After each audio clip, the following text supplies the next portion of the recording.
That because it's not about me and it's not about attention. So here's the deal. I was having a conversation with a friend of mine, and I've known him about 25 years, and we started talking about everything that's going on right now, and I'm trying not to cry because it got deep really fast. So I asked Adrian, is it okay if I just read? So after the conversation, I'm just going to pick up from after the conversation.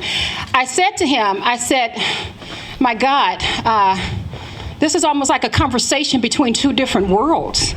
Now, I'll jump and give you sort of the end game in this. He's white, I'm black. We've been friends 25, 27 years. I love him and his family. We're great friends. We actually go same church. But anyway, I said, I just got to write something about this. So I wrote this. I posted up on my Facebook page. I did not know it was going to explode and people were going to be sharing it and everything. So I just want to read it. And then this will explain everything, so I won't be talking all day to you. I don't have my readers on, so you got to bear with me. So I said, God placed it on my heart to share about a conversation I had a few days ago with a longtime friend of mine regarding the struggles of African Americans. I've been engaged in many of these conversations, but this one hit me the hardest. Allow me to explain. Here are a few comparisons you should know about us. Both of us are near the age of 50, okay? Both of us live in the same state in similar neighborhoods. We're both married with adult kids that are in college and high school. We have the same religion. We have the same master's degree, and ironically from the same university. We both graduated from Marquette University in Wisconsin. That's a story all by itself because I was blessed to get a scholarship. We have the same mutual love and respect for each other for nearly 25 years. And I would assume we're probably in the same financial brackets. But one thing is not the same. He is a white male and I am a black female, and our daily experiences are from two different worlds. Below are some snippets I shared with a friend that took him by surprise. So now I'm engaging in the conversation. This is what happened. So it was just a few days ago, I was going for a walk with my son at the park by my house. A police officer drove all the way across the grass and onto the sidewalk behind us.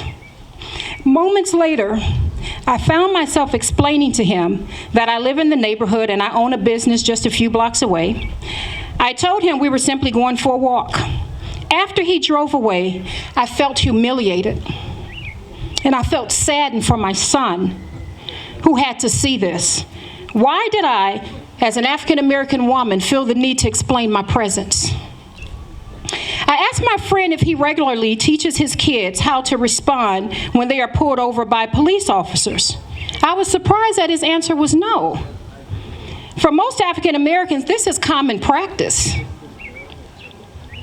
We teach our kids to keep their hands visible, to not make any sudden movements. My son knows that.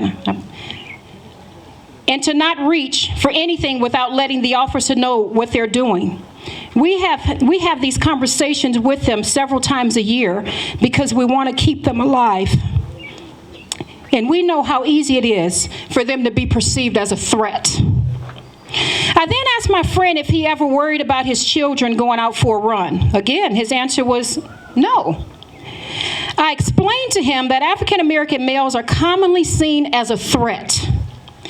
And for this reason, I am always concerned when one of them goes out at night, especially when they go out for a late night run, which one of them often does because he's very athletic. When I stare out of my window, waiting for my son to return, I often think to myself, most people would never experience what we experience.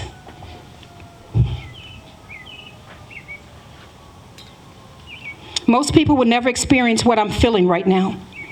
If a police officer or perhaps a neighbor who does not know my son see him running at night, wearing a hoodie, they may not see a young, peaceful third-year college student taking a late-night run.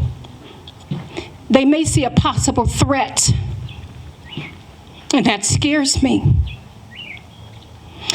I went on to ask my friend if he taught his kids to avoid putting things in their pockets when they enter a store so that they won't be accused of stealing anything.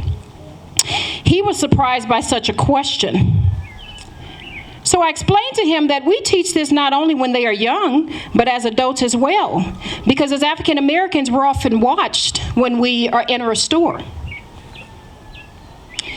Then I went into details and gave him several examples of my family, especially my young adult sons, being profiled and stopped by police officers on many occasions. I discussed the times when they were pulled over for simply going to the store, coming back from the gym, playing basketball, and so on. In fact, it just happened again 3 days ago. I'm drifting for a second. I'm going to come back. My son was at the park with his friends. He drove up playing ball somewhere not far from here. A neighbor called and said, I think one of them has a gun, and they were officers all over the place. Of course, they didn't have a gun or anything, and one of the officers apologized, but my son just came back home and said, Mom, it's like I can't even go to the park. Okay, I'm going back to my article so I can just wrap it up. In fact, just 2 days ago, my son was in the car with me, and we were having a wonderful conversation about his future. He stopped talking mid-sentence the moment a police officer drove by us in the other lane. For the next few minutes, my son just stared out his rearview mirror and watched the police officer. I said, are you looking out of that mirror because you think the cop's going to turn around and follow us? His response broke my heart. He said, yes, Mom, because they always do that to me. It doesn't matter where I'm going when they see me. They always turn around and follow me for miles. In that moment, I fell back to tears because not only did I hurt for my son and countless other minorities in general who experienced the same trauma, and we all know far worse trauma than that. I also thought to myself, many people simply do not understand the constant pressure and pain others may face, simply because they don't experience it. Nor will their children ever experience these moments on a consistent basis. It simply broke my heart to watch such a wonderful, kind-hearted person who has love in his heart for everyone be instantly gripped in fear. In that moment, I felt so helpless and so sad. And by the way, you guys, this just happened a week ago. At the end of my conversation with my dear friend, he said he felt humbled, educated, and deeply compassionate and empathetic for the disparity of our experiences. He said he learned things he did not realize was happening on a daily basis. I am pleased to see that he has been fully engaged, and he has, if you know who he is, in continuing these conversations by having meetings with leaders throughout the United States to gain a deeper understanding of African American struggles and to share unity among our races. Now, in conclusion, because I know y'all don't want to hear me all day. Anyone who knows me knows that I have tremendous love in my heart for people of all races and backgrounds from all walks of life. But it is also important to know that bringing light to our daily struggles does not dim the light of love we have for others.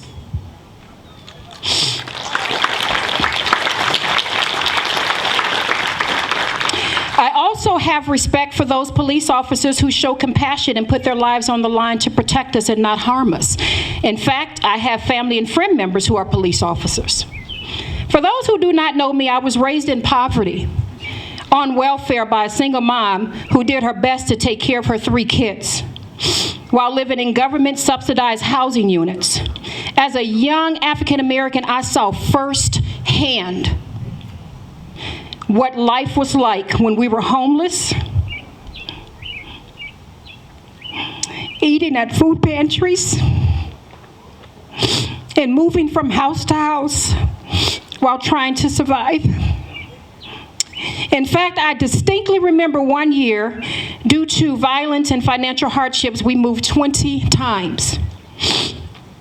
And while I know that my struggles may not even begin to compare to what others have experienced, I am pleading with those who cannot relate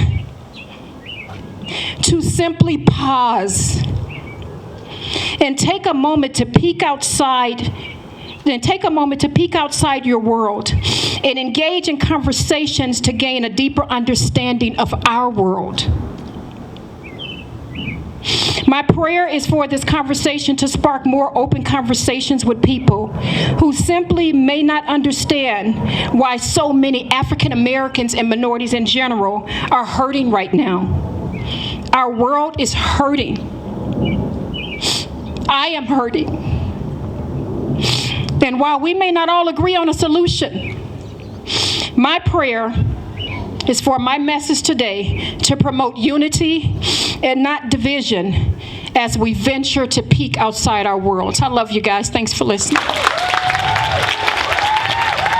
That article is called A Conversation Between Two Worlds, and my name is Zenja. It's on my Facebook page somewhere.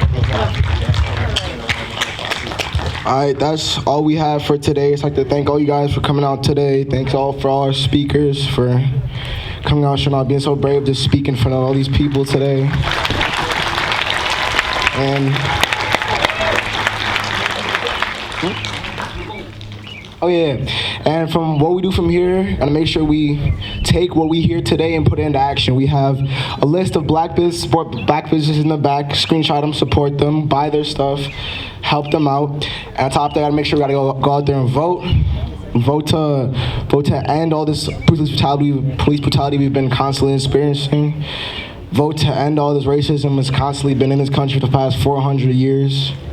Go out there and vote. Thank you guys all for showing up today.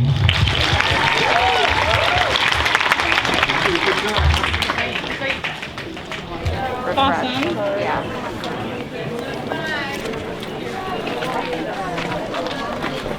This is our list of Black-owned restaurants and businesses in the suburbs. I have some information on police budgets as well.